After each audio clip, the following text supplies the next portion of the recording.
It's good to see all of you tonight. While you're finding Proverbs chapter 1, either on a device or a Bible that you brought with you, I might ask all of you over the next few days to make sure that you're hooked in with us on social media because September is going to be anniversary month for City on a Hill. We're turning 2 and we're going to party all month if that's all right with you. So we're going to have dance parties and baptisms and all kinds of insane happenings.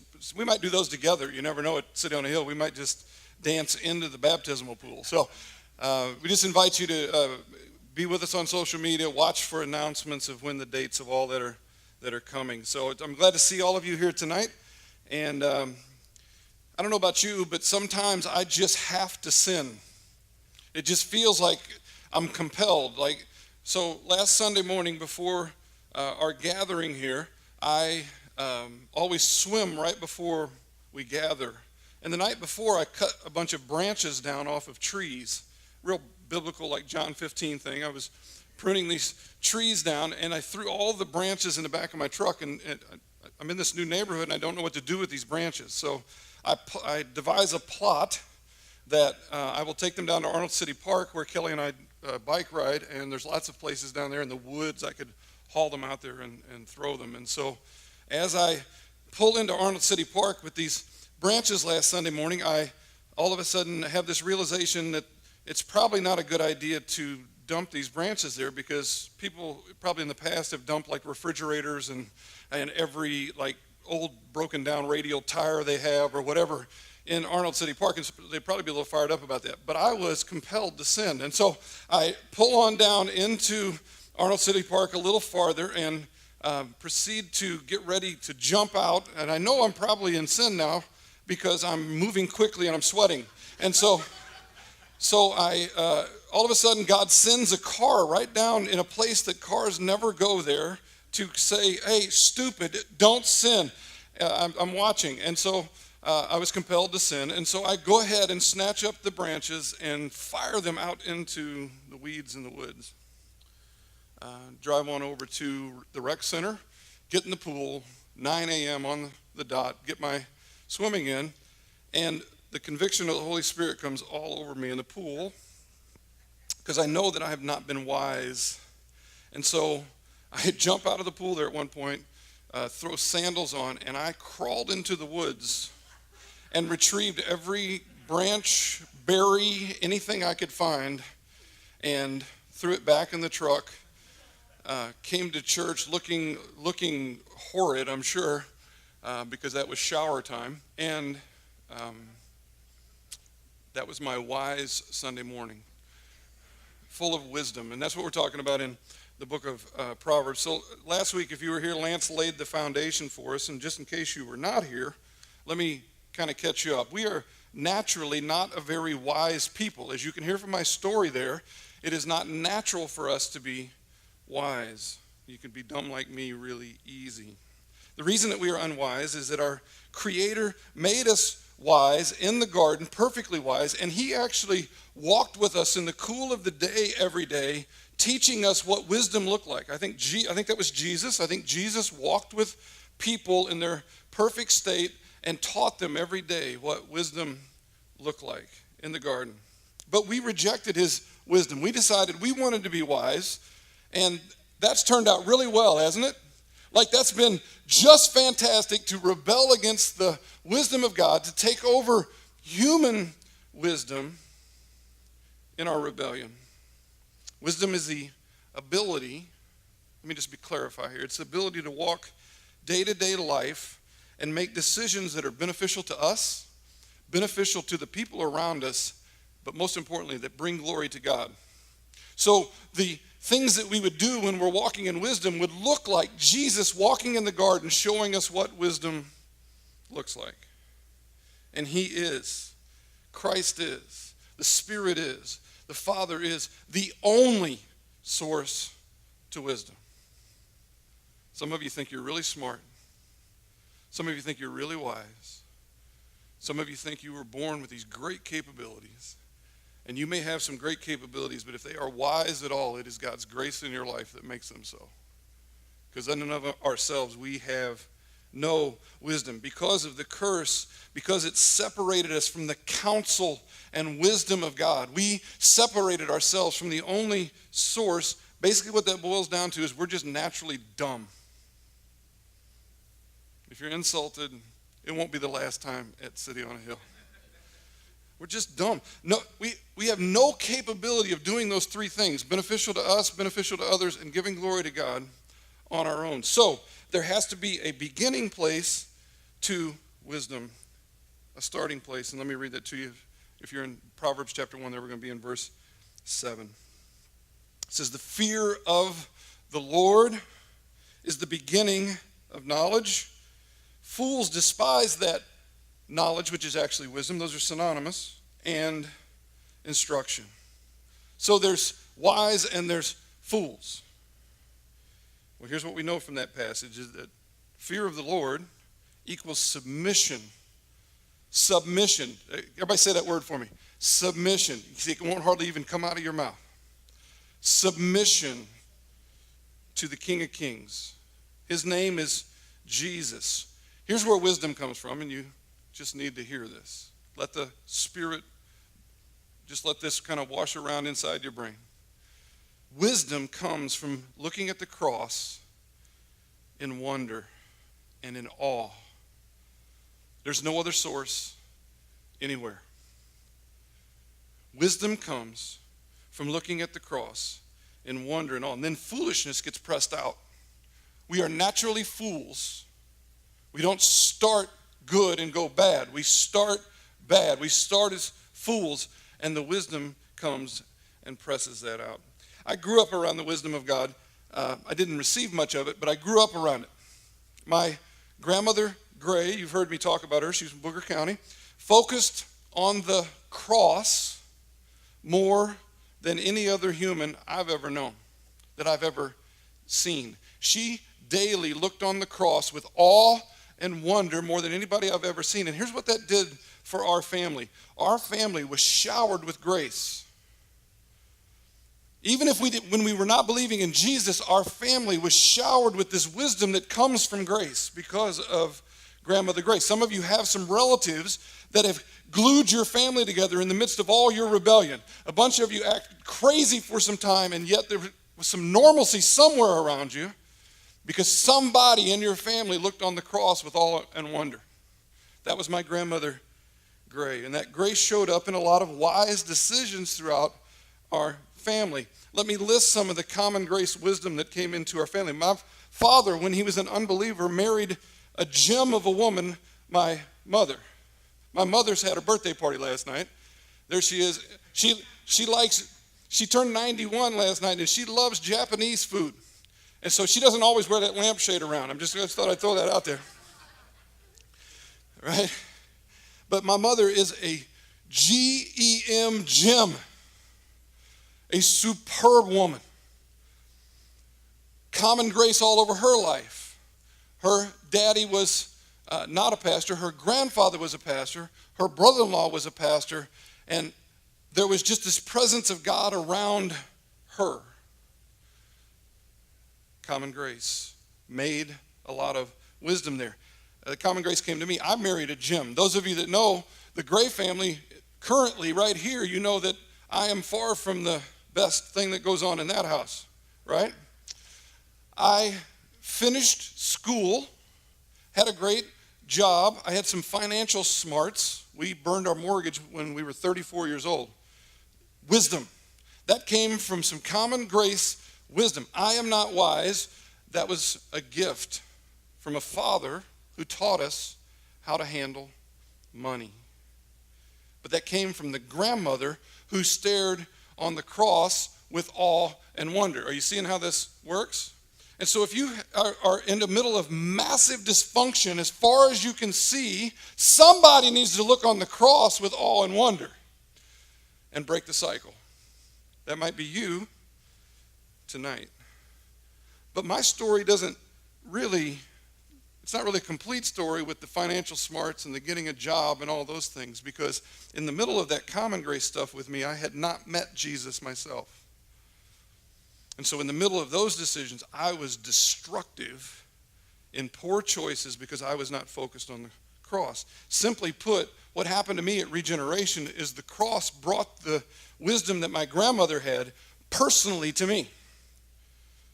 36 years old, Regeneration, being filled with the Spirit of God, in awe and wonder of the cross on a daily basis, began to mold me into somebody who had not human wisdom, not financial smarts, not book smarts, but godly wisdom. Some of the things we would have seen Jesus walking in the garden teaching in the cool of the day. The wisdom grew in the times that I was submitted to Christ. Your wisdom grows in the times that you're submitted to Christ. That's why it's important that you be able to say that word. By the way, you're submitted to him whether you like it or not. He's sovereign. He runs all things. And so it's just a matter of whether you're going to accept that which he's doing and receive the wisdom that he wants to give you. You can fight him if you want. Some of you are in the middle of that fight right now. You got it hooked up with Jesus, ducking, bobbing, weaving, throwing jabs. When will we surrender? You will have no increase in your wisdom as long as you're fighting with Jesus instead of submitting to his authority and godliness. Until the wisdom of Christ grows in you, do this. Receive counsel. Some of you just need to receive counsel. Some people that you know need to receive counsel. And so that's, because here's what goes on there. None of us are as wise as we think we are. Humility and submission brings the ability to say, I need counsel. Your number one counselor needs to be, you need to walk with Jesus in the cool of the morning. But also, Jesus places people in your life who are just wise. And they're going to give you counsel that matters. And the people I see that I know are wise submit themselves to the counsel of wisdom around them. Which leads us into a parent alert. All of you that have children in the room, or you are thought you got rid of your children and you're raising grandchildren, right? That's pretty common today. Wisdom and intelligence are not the same thing. Wisdom and intelligence are not the same things. So here's what happens. Unless you build the cross into your kids, you run the risk of raising the world's dumbest geniuses. Let me see if I can define that for you. That would be straight A's and horrible life decisions. Anybody, you were that child or you know that child? You know, that's the person who gets free Cardinal tickets because they have straight A's, and when they go to the stadium, they can't find the bathroom or their way back.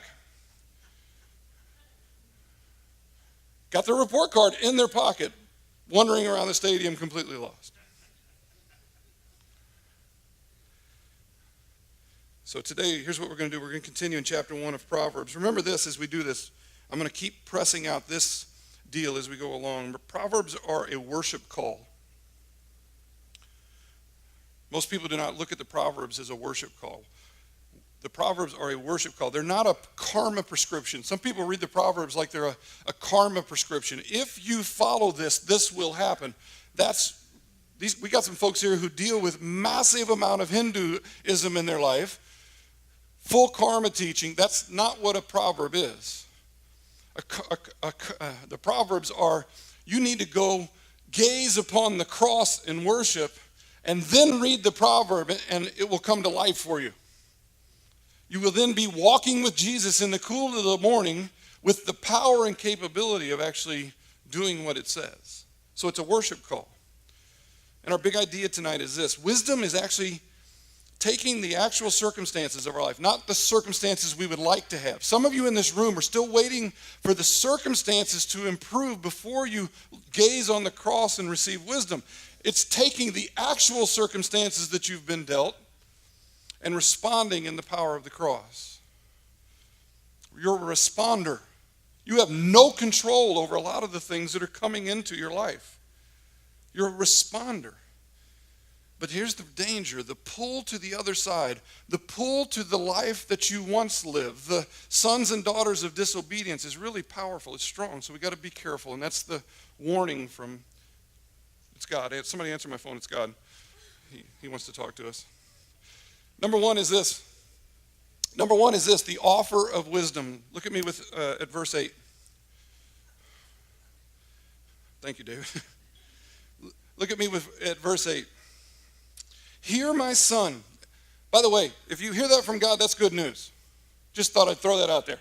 Like, hear, listen, my son. That's good news for you. Yes? Is anybody in here? Is this on? All right. Your father's instruction, and forsake not your mother's teaching. That's grace from God through people, for they are a graceful garland for your head and pendants for your neck. Here's what I want you to understand there. When it says, my son, that means grace has come. Grace has come. We're now no longer seekers of the new source of wisdom. Grace has come. Jesus, in the middle of your depravity, has come and said, you're my child. Now sit down, child. We're about to have a conversation. Sit down, my child. Listen. Do you like to sit down and listen to Jesus? Do you like to sit down and listen to the Spirit? Now, here's the deal. We don't need to look very far today, right? We only need to look at like the political landscape of the United States to see that we were underparented in the cross. Would you agree with that? I mean, like, we are not like wallowing in wisdom out there right now. Just read social media for about 6 minutes. You'll probably, like have to get a new computer because you'll like gag all over it, right? And now, here's what's happening. We're reaping what we have sown in this country by focusing on education and self-help while excluding the heart. We have created a world of really smart people that have bum hearts. Okay? And here's what needs to happen. Here's just a little sidebar. Parents need to yank some electronics and engage in some activities that bring the application of the cross into some real issues. That's why I say it's okay to take your kids into a crack house so they can see a need for Jesus and you can talk about what's going on there. So you can apply the cross into those real life situations. What we do with this world of electronics is we put them into a world that does not exist. So there can be no wisdom developed there because we're not applying the cross into what's really happening in people's lives. So you got 25-year-olds who have no idea how to counsel an 18-year-old in the gospel. No clue. We have 50-year-olds who have no idea how to counsel in the same way. Solomon tells us in the book of Ecclesiastes that having a cultured brain or all the sex we could ever want or lots of stuff or a sports or a musical star is all useless. What's his word? Vanity. Vanity. It's all absolutely useless without godliness and wisdom from the gospel. The dumbest people in the world are the people that have the most without the cross because they can't see anything. And I watch people receive counsel from rich celebrities who have no cross. Are you serious? We're going to talk about that in a second. And the beautiful thing about this passage right here is it talks about these graceful garlands and pendants, is that it means that wisdom from God, wisdom from the cross makes us attractive. Garlands are attractive. Pendants are attractive. People want to be around wisdom. Folks crave wisdom. Some of you are in this room tonight dying to have a grandmother like mine. Don't be envious of me. Just think, man, I wish I had her. Okay? Because you crave wisdom. And Solomon's metaphors of a garland, a garland means a beautiful crown, by the way, screams out that wisdom is beautiful. And if we become wise around the church, it makes the church attractive. People will want to be with us. People say, well, how are you guys, you guys do have all these conversations with people out in the public. How do you have conversations with them and they're comfortable? We have something that they want. They want those walks in the cool of the day. They're tired of the insanity of their life. And they don't want you to beat them down with judgment. What they want you to do is love them with wisdom. Love them with this beautiful garland that this scripture describes. And if you just watched the Olympics, you saw a lot of beautiful pendants go around necks, right? That's kind of cool, isn't it? Like, it's kind of opulent. I think those things are like 50 grand a piece or something. But they put those beautiful pendants around the necks. And I'll be honest with you, like right now, who doesn't want to hang around with like Simone Biles or Usain Bolt? Because if nothing else, I want to look at their pendant. We get drawn to beauty. And Solomon is saying that wisdom, listen to this, wisdom brings better trophies than junior league football or dance recitals or the Olympics or anything else you can name. God is offering, here's what's happening there. God is offering his visual glory through our abilities to navigate life. See, the reason that God puts some, let me put that another way. The reason God allows some garbage to come to you is that he wants to show you off that your pendants and your garland would walk through that garbage differently than people out in the culture. And people would say, glory, and it brings God such glory. I don't know what they've got, but I want what they've got, because they don't react crazy. They don't react with all this high maintenance like everybody else. They're calm in the midst of the cool of the day. Nervous, yes, emotional. Jesus was nervous. Angry sometimes. Jesus was angry. But beautiful and wise. And it makes both believers and not yet believers want to be around our humility. So mission becomes easier to the wise. One reason you want to get this series, if you're serious about being a missionary in our culture, is that God has promised that people will want to be around you. Just did it. They'll want to be around your wisdom. Second, the warning of wisdom. Let's continue, verse 10. Everybody doing all right? It's good, huh? All right. My son, he repeats, if sinners entice you, do not consent. Run! You want to know the counsel there? Run! If they say, come with us, let us lie in wait for blood. Let us ambush the innocent without reason. Like Sheol, let us swallow them alive, and whole, like those who go down to the pit. We shall find all precious goods. We shall fill our houses with plunder. That's America, by the way, right there. If you were wondering if that applies to you, that's like here. We filled our houses with plunder. Most selfish nation in the world that's ever been, by the way. Throw in your lot among us. We will all have one purse. Let me tell you what that means. That's your friends who said, we have money, so we have porn, drugs, and chicks. Let's party. That's exactly what that just said. So in case you were just thought it was talking about just murder or just letting blood or something, he just went to a new level. My son, calls it again, do not walk in the way with them. Run! Hold back your foot from their paths, for their feet run to evil, and they make haste to shed blood.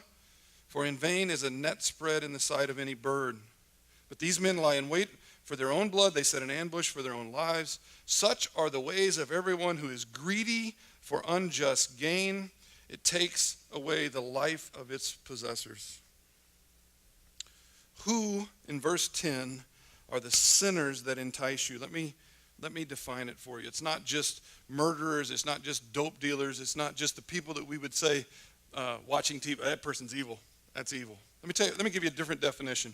It's anyone who is out for themselves, out for number one. So here's what you have, is that you have our entire culture built around people telling you, take care of yourself, take care of the world of you, make sure you are taken care of. And God is essentially saying that's the sinners who entice. Equivalent to the murderers. Self. In my neighborhood growing up, all the pretty girls, it seemed like, were attracted to the arrogant bullies. Anybody else go through that? Like, all the good-looking chicks loved the bad boys. So, when I was 15 years old, at a booming 5'2" and 94 pounds, I was enticed. I wasn't capable of bullying, because at least like half of that was all taken up in feet and lips, and so there really wasn't very much of me. So, I wasn't an intimidating bully, but God's common grace kind of kept me from that world.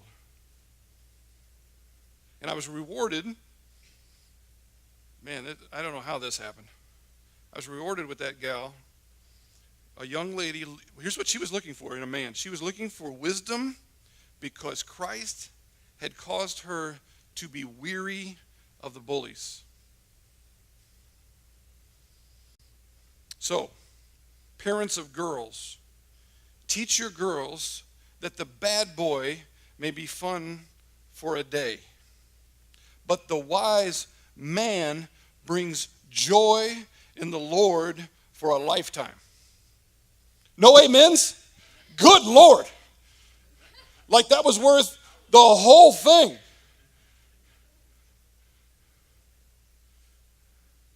And parents of boys, the patience of not running with sinners and developing a cross-driven wisdom will pay off in the long run. And here's why. Here's why. God is not sending his best women to clowns. The reason we got a bunch of single dudes still walking around at 35 years old living in mama's basement right now is that God ain't sending his best to clowns. I see it all the time. Well-meaning moms who pray daily for the future spouse of their son, right? You got these mamas like praying strongly, say, God, bring my son this incredible wife, while they are making their son the centerpiece of the universe. Let me tell you what that's like. Here's what that's like. Go home tonight, take your water hose from outside, run the hose in the house, in the kitchen, and turn the water on, and start squeegeeing. Everybody tracking with this? And don't turn the hose off. Dumb. Here's what that prayer is while you're making the son the centerpiece of the universe. Here's what the prayer is. You're asking God to reject the prayers of the parents across town who are praying for their daughter. God, send my daughter a godly man while you're making the son who would actually go well with that girl the center of the universe. God ain't sending his best to marry an arrogant clown. It's just like us. We say, we're not going to do a great job of disciple, but God, send us all the best people in the city of Arnold to come to church here. All the people you're really doing stuff with. Turn the hose on, start squeegeeing. It's just an effort in futility. If you want God to send his best your way, you must reject the enticement of the world. Run! Mothers of sons in this room, if you make your son the center of the universe, God is not sending them his best. It's not going to happen. Because he's going to be arrogant. He's not walking in the cool of the day with Jesus. Why would God do that? That would be a cosmic joke, wouldn't it?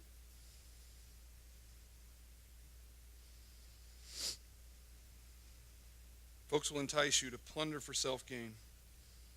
And that's the opposite of the message of the gospel. And girls, better a little human lonely with Jesus than to marry crazy. Let's stop sacrificing our daughters at the altar of loneliness. And I have heard this conversation at least 4.5 million times in my life. Got a young lady that's 22 years old, and you're going, and I hear family members all around her. First question out of their mouth when she comes home from college, you ever going to get married? Pressing them into an altar of loneliness instead of pressing them into the altar of Christ where they might be prepared to have God send his best so that they don't have to marry crazy. That's why you want to know how we would have a youth group here. If we had some teenage girls, we would press them into so that they marry Jesus, and Jesus is sufficient. And they wouldn't marry anybody except the one who's starting to look like Jesus because he's gaining the wisdom of God.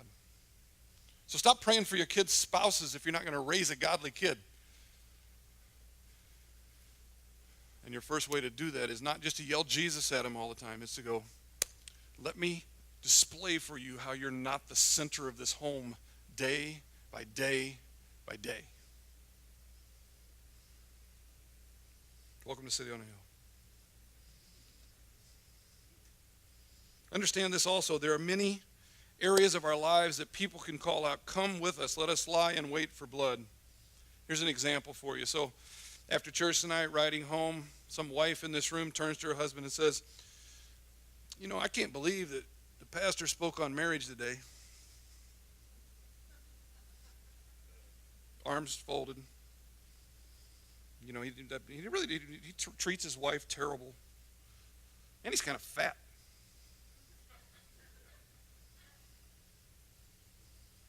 And honestly, if his wife keeps dressing like she does, I might treat her bad too. But I mean, what was that Hillary Rodham Clinton pantsuit she had on tonight? What is that? And what about that music selection today?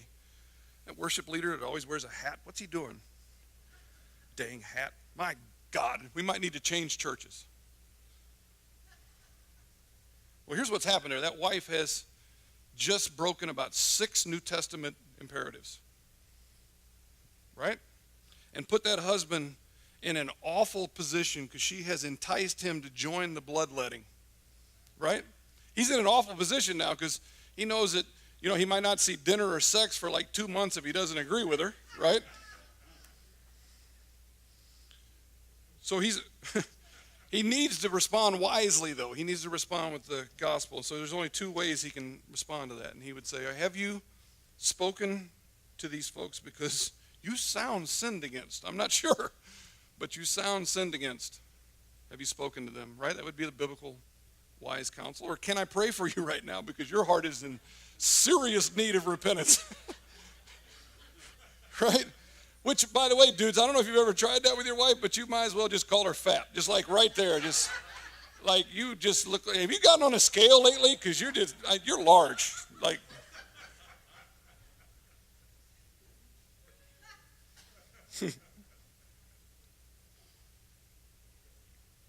and then there's a third option. Run! Don't say a word. Get out of the car.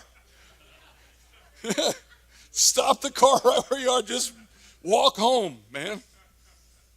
Yeah.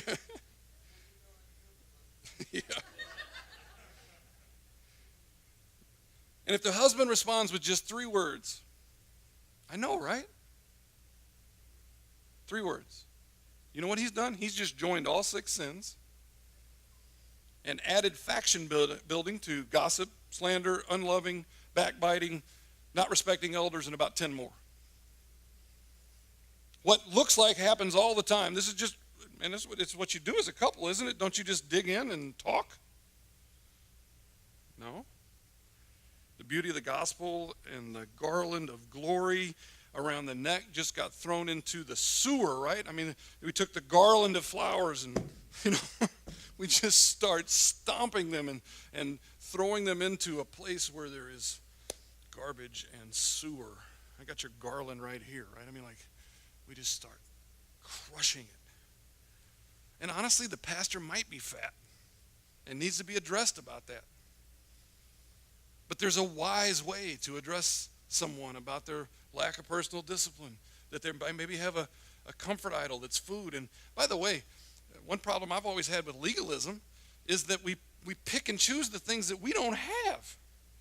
Like I'm the guy who will like kill 14 quarter pounders with cheese, but don't you take a drink of beer, by God, right? I mean, like we'll pick and choose comfort idols to go after people on. How about we address them, but we address them in a wise way? And you know, maybe the worship set needed a little work, but there would be a wise way to address the worship leader about that. Verse 10 said this. Let me go back here. It said, such are the ways of everyone who is greedy for unjust gain. It takes away the life of its possessors. Here's what that basically says. Those vile comments that were just made come from, I am number one. Personal preference runs my day. So if I don't like the clothes of somebody, I'm going to talk about them. If the children's ministry didn't have some Xboxes like I thought they should, we ain't taking our kids back to that church because it's just not up to our personal preference standards. That sparks all over consumer Christianity. Personal preference wins. Does that sound like the gospel? It's unwise. It's unwise. The rest of chapter 1 focuses on the urgency of wisdom. And number 3, the promise of wisdom. This gets better. First, urgency. Verse 22 says this, how long? Urgency. When God says, how long to you? He's got a lot of patience. He didn't kill you. How long, O simple ones, will you love being simple, not wise? Here's a simple thing for you. You cannot leave the people that you love without the wisdom of the gospel. You can't. The evil of this world will just crush them. But look at this promise, verse 23. If you turn, the whole Christian life is about responding. Turn at my reproof, God says. Behold, I will pour out my spirit on you. I will make my words known to you. God will not withhold wisdom from you.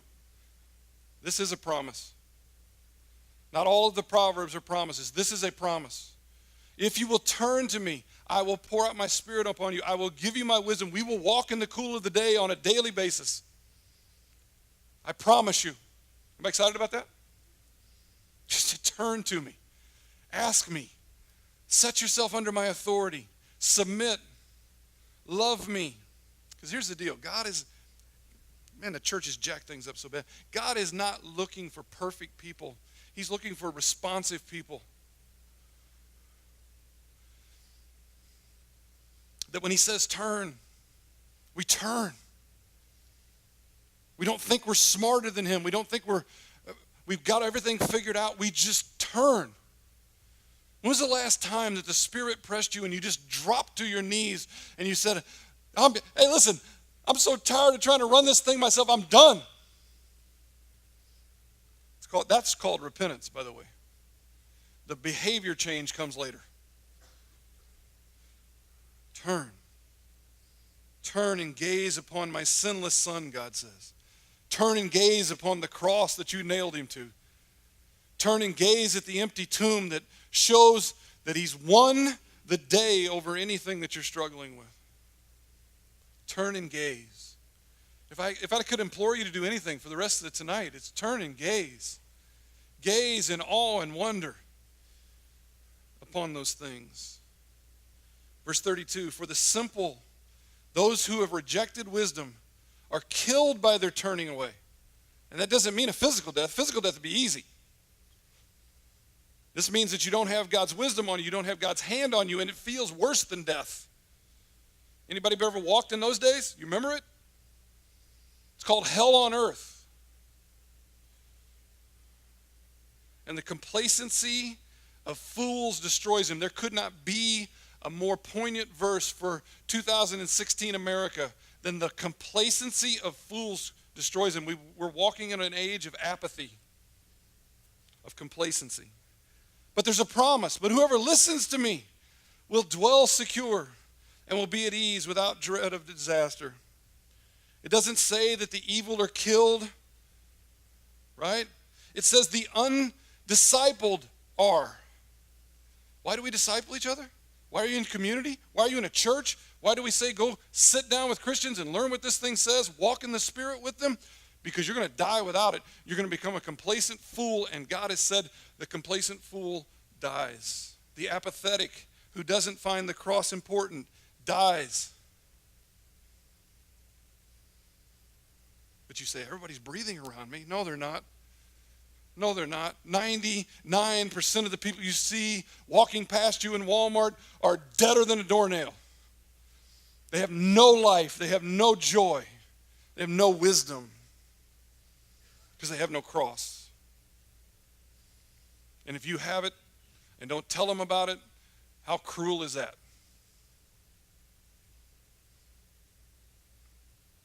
Would Would you agree with this? There is a massive level of unrest in our culture. Is that true? That was a question. Yes. Peace is seldom felt. All the way from violence to abuse to just home tension. Often those comments of that wife earlier happened because of such unrest. She is an unhappy camper, experiencing no peace, experiencing no joy, and she has to take that out somewhere. So we probably ought to give her grace, right? The home for her is probably not a haven of peace. Anybody have a haven of peace at home? If you have a goal for your home, how about that? That when people enter your door, whatever was going on outside in the world, when they came there, when they came inside, they thought they were in a haven of peace. How about if you just, that's the definition of hospitality, by the way. It's not that you have great cinnamon rolls. That's cool. Like if you invite me, that's like way cool. But that's not the definition. The definition is I'm inviting the outsider who's in a world of unjust, they have no peace, and there's peace in my crib. And you're welcome to come experience it. Often. Sometimes we wonder how this unrest is happening. Well, with the gospel pressing wisdom comes peace, ease. So often we build on the shifting sands of self and not the rock of Jesus, and then wonder why our world is shaky, right? Well, in the gospel, your soul is peaceful even if the world isn't. This is what we can cling to tonight. In the gospel, your soul is peaceful even if the world isn't. Your world is peaceful even as terrorists explode bomb after bomb. Your world is peaceful even if persecution comes against Christians in your state, my friend. Your world is peaceful. Your soul is peaceful even as, I want you to hear this. Everybody listen to my voice. 125,000 abortions a day happen in this world. Your soul is peaceful in the middle of that insanity.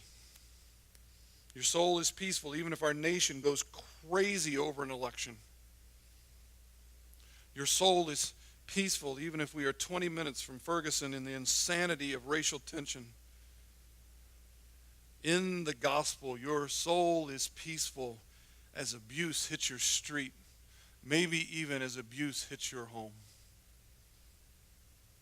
Your soul is peaceful even when insanity comes into you and seemingly never leaves. Do you believe that? Do you really believe that? Or are you shifted by the winds of circumstance? See, when we build our house on the rock, there are no winds of circumstance that can alter our peaceful and restful soul. Why? How can you be so peaceful? Because you have gazed upon the cross and seen the Prince of Peace hanging upon it, taking all of the strife that you see around you. And he has given you both rest and the wisdom to navigate the insanity. Or you have not gazed upon the cross and you continue to fight the insanity with more insanity.